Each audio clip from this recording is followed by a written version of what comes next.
Okay, I'm Chingchai Uekrongtham. I'm coming from Bangkok, Thailand.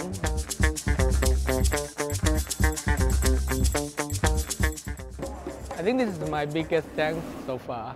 The tank is about 1,300 gallon, 120 inch by length, 48 by wide, and 48 by height.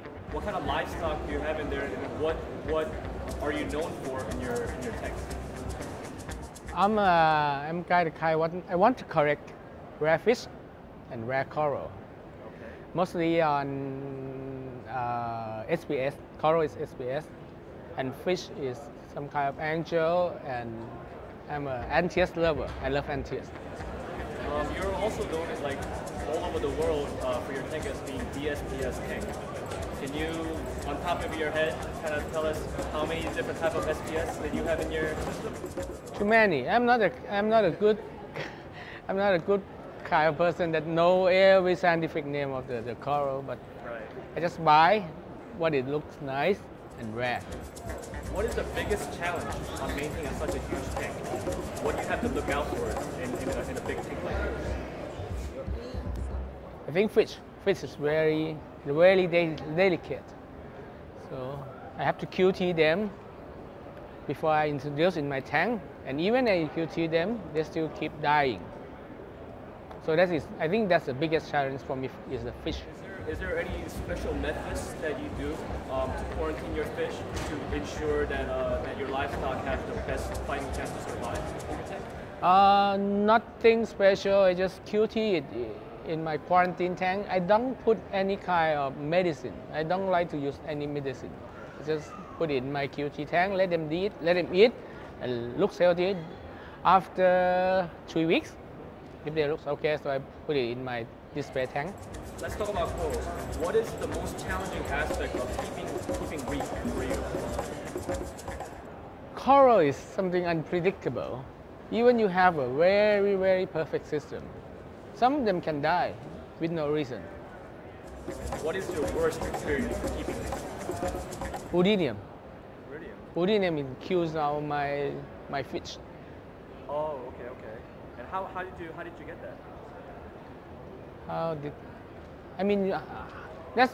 That's the reason when I didn't QT my fish. Okay. So I get Udinium. What is the best experience for you keeping the reef, and what was the most rewarding? Happiness when I look at it. So when most of the time it's tough. This is more than a hobby. You guys know that this is more than a hobby. But when everything is perfect, this makes us so happy.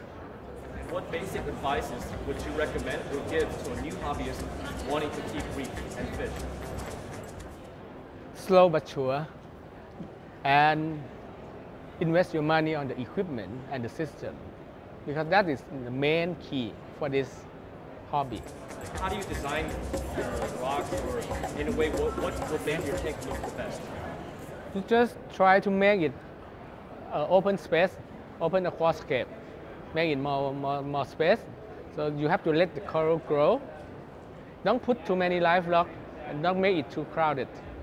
You kind of brought a little bit of controversy when you said you switched out all your live rock into a fiberglass rock. Can you tell us a little bit about that and why you did it? Because some unwanted pests coming with the liverock. Too many, and then when it is under control, that's the very serious problem. So if you start with the fake lock or dye lock, it would be more easier. Have you seen any downsides to fiberglass or anything like that? I mean, is it anything different from fiberglass to a dry rock or anything like that? Just like I told you, the fiberglass is you have to cure it. Takes time, at least 4 months. At least 4 months. But you don't see anything different from a fiberglass rock to a live rock. Coral encrust and everything grows on it perfectly fine.